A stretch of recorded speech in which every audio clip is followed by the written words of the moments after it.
एक नया मंदिर बन रहा था। एक यात्री उस नए मंदिर को देखने के लिए रुक गया। उस स्थान पर अनेक मजदूर और कारीगर काम कर रहे थे, पत्थर तोड़ते जा रहे थे। पत्थर तोड़ने वाले एक मजदूर से यात्री ने पूछा, तुम क्या कर रहे हो?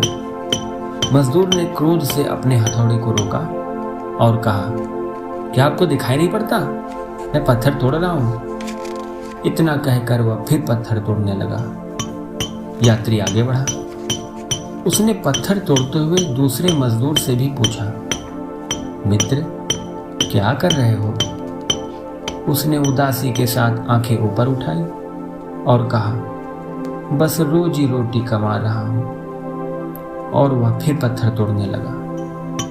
वह यात्री और आगे बढ़ा तथा मंदिर की सीढ़ियों के पास पत्थर तोड़ते हुए तीसरे मजदूर से भी उसने वही प्रश्न पूछा, क्या काम कर रहे हो? वह मजदूर गीत गुनगुनाते हुए पत्थर तोड़ रहा था।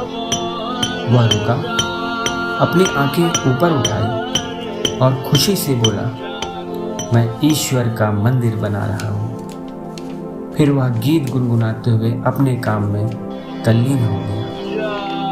यात्री चकित हो गया।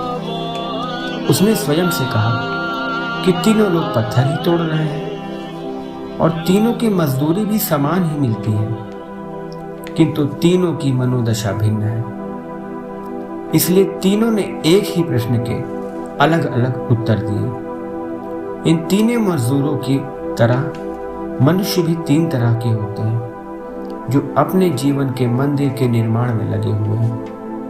कोई क्रोध से भरा रहता है, कोई उदासी से भरा रहता है, लेकिन कोई अंदर से आनंद से भर जाता है, क्योंकि वह परमात्मा का मंदिर बना रहा है। जीवन को हम जैसा देखते हैं वैसी ही हमारी अनुभूति भी बन जाती है। आनंद से भरने की जो दृष्टि होती है वही उत्तम है। हो सकता है कि पत्थर तोड़ते तोड़ते उसकी ईश्वर से मुलाकात भी हो जाए, भी नहीं लग सकता।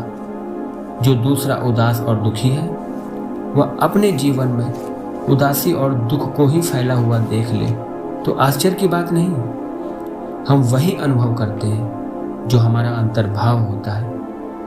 इसलिए आवश्यकता होती है कि सकारात्मक अंतर्भाव की, और यही उसे सत्पथ को प्रशस्त करता है।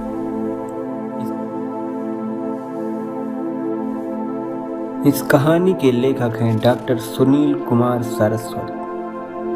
धन्यवाद।